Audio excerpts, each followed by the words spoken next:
With Avengers coming soon, Crystal Dynamics has used the month of August as a time to prepare for the launch of the game. It is difficult to say whether we should be excited for the next Marvel game, or if we should be concerned about how the game is being built up. After a well-orchestrated attack in San Francisco has caused the world to lose their faith in the Avengers. Being dubbed as A-Day, they are blamed for the death and destruction of many, as a brand new helicarrier crashes into the waters and the ensuing mist from it causes an untold number of people to suddenly develop superpowers. Fast forward to 5 years later and the world is suddenly plunged into peril once more, and the Avengers must assemble once more to save it. The story is fairly straightforward if you're familiar with AIM, but it does serve as a nice narrative point to leap from, as we see how the Avengers fight them off while clearing their name.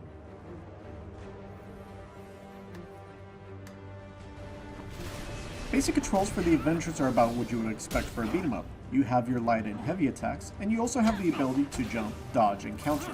All the characters play about the same, but they all have their own unique abilities. Alongside with that, they also have the ability to go ahead and attack enemies from a distance. While you may have characters like Iron Man and Black Widow being able to go ahead and blast them with their weapons, you also have Hulk who could be able to reach into the ground, grab some rubble to toss them at enemies, while Captain Marvel could go ahead and enlarge her hand and go ahead and stretch and punch them from a distance.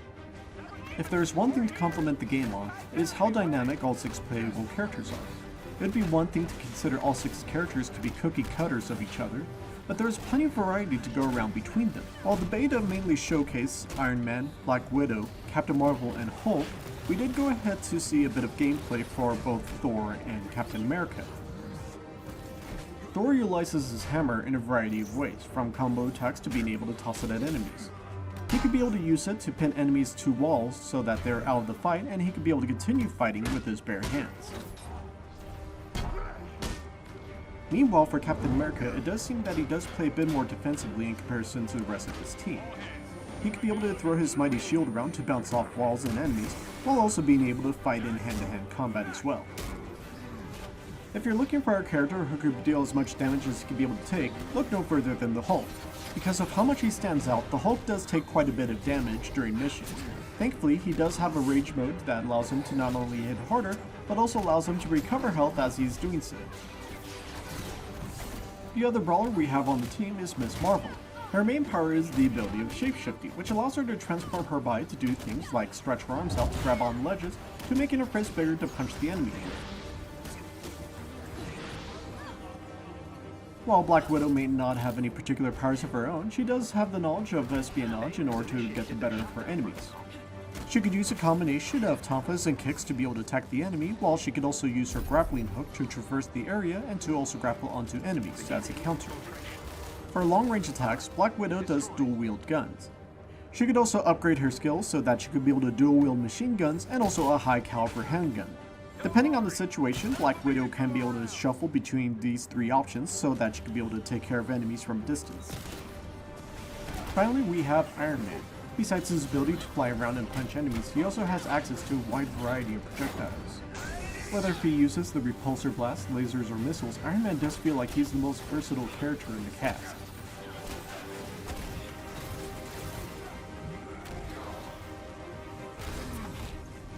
We got a small taste of the regular and story missions in Avengers, and while the story missions may have those exciting moments, the variety in the regular missions did raise some concerns.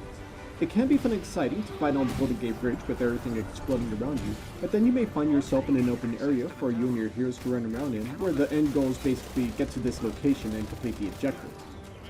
You can explore the area to get collectibles, but if you or your teammate decides to rush the objective, you can end some missions in a matter of minutes. Of course, alongside for it being a beat-em-up, the Avengers also takes an approach to action RPG. While you can earn points to level up your teammates, the process takes 2 fronts. Every time you level up, you can earn skill points you could put towards a new ability or move. The demo itself was fairly limited in what you could put the points to, however in the full version you can be able to go ahead to use the points for more than just adding on new abilities for your character. The other thing to keep in mind is your gear score. If you play Destiny, it kind of operates under the same format, where the higher level gear that you have, the stronger your character will become.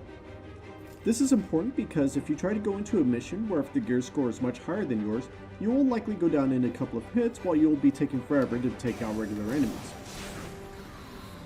The gear you have equipped on doesn't exactly change the look of your character, and if you're not too worried about the specifics of what each gear gives you, you can be able to hold down the button to be able to equip the best gear available to you. Speaking of customization options, the game didn't waste any time in showcasing just how much you could be able to get in the in-game store. Whether if it's through the in-game currency or through other currency, there are tons of unlockables to be able to purchase. This can range between the skins that your character wears to the faceplates that you have on your profiles for everyone to see. With how much was just available within the beta alone, everyone would be watching carefully to see just how many more options pop up in the coming weeks. And if you want to earn your unlocks, every character does have their own Battle Pass-like progression system, where by completing daily or weekly objectives, you can be able to go ahead to earn new goods. Of course, you also have the option to be able to pay your way through, but chances are that if you're spending a lot of time playing the game, you'll be able to go ahead and unlock everything in due time.